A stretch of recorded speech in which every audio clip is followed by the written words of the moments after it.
Все 9 месяцев Махаббат Намазбекова была уверена, что носит под сердцем двойню. Это подтверждали результаты ультразвукового обследования. На мониторе аппарата специалисты наблюдали 2 плода. Причем эту медицинскую процедуру женщина проходила 8 раз. И расхождений в результатах не было. Проведенное в их числе доплер-обследование подтвердило двойное сердцебиение. Даже был определен пол младенцев. В утробе матери были 2 дочки, для которых уже заранее родители заготовили созвучные имена. Мы эту дочку назвали Хадижой, а вторую хотели назвать Ханифа. Я думаю, что они меня готовили изначально к этому. Они знали, что мы бедная семья, и думали, что мы ничего не сможем сделать. Махаббат Намазбекова родила в результате операции кесарево сечения, но делали его под местным наркозом, так что женщина находилась в сознании. Однако увидеть, что делали врачи, она не могла. Ведь при такой операции на уровне груди устанавливают экран, ширму, чтобы роженица не видела сам процесс. Спустя какое-то время матери сообщают, что у нее родилась дочка. Девочку положили на грудь новоиспеченному отцу. Пока мама отходила после тяжелых родов, отец занимался младенцем, родственники пытались выяснить у врачей, где же второй малыш. И, по их словам, стали свидетелями ряда странных обстоятельств. Там, где оперировали Махаббат, рядом была еще одна комната. Я заглянула туда. Там сидели 3 женщины, нероженицы. С виду просто посторонние, а рядом запеленованный ребенок лежал. Я думаю, они взяли нашу дочку, положили малышку женщине на грудь и оформили, будто это ее ребенок. Махаббат Намазбекова родила 6 июня в городе Булыкчи. Однако всерьез за поиски близкие семейной пары взялись спустя неделю. Уверенность матери в том, что малышек было 2, заставили их забить тревогу. Как жить с таким грузом всю жизнь? Наше сердце болит. Это не игрушка, не велосипед. Это наш ребенок. У нас в роду это в генах заложено. Женщина нашей семьи по материнской линии имеет предрасположенность к рождению двойни или близнецов. Я сама родила близнецов после Махаббат. И моя мама одна из близнецов.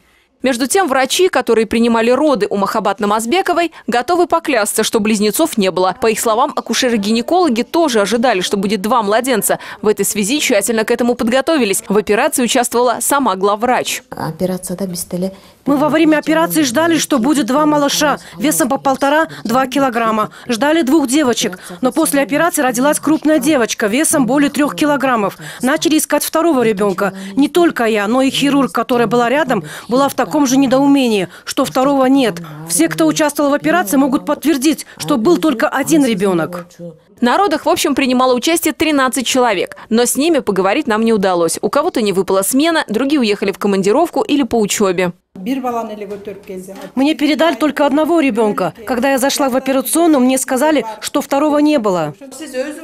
А вы видели, как достали лишь 1? Я немного позже подошла, когда уже поднялся шум из-за всей этой непонятной ситуации. Родители, которые считают, что их дочь украли, обратились в милицию. Дело действительно вызвало общественный резонанс, тем более, что есть 8 результатов УЗИ-обследований. Все это стало основанием для правоохранителей возбудить уголовное дело по статье «Торговля людьми». Не пропажа и не кража. Пока никому обвинение не предъявлено. По статье «Торговля людьми» обвиняемому грозит до 15 лет лишения свободы с конфискацией имущества. Сейчас по этому делу назначена судебно-медицинская экспертиза. В рамках нее специалисты проведут проверку 8 результатов УЗИ, а также тщательно исследуют медицинскую карточку беременной, что позволит сделать вывод, должен ли был родиться второй малыш, или, может, в исследованиях была допущена ошибка. Сама же Махаббат Намазбекова уверяет, что материнский инстинкт ее не обманывает. Мне слышится плач моей второй доченьки. Мой муж сам все это видит. Я все время говорю, что моя малышка где-то плачет.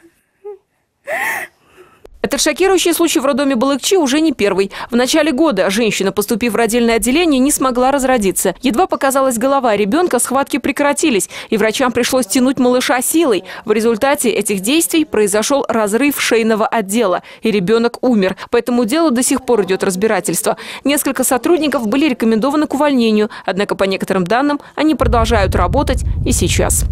Елена Яковлева, Элизат Иркентур, Джанарбек Докдурбекулу, НТС.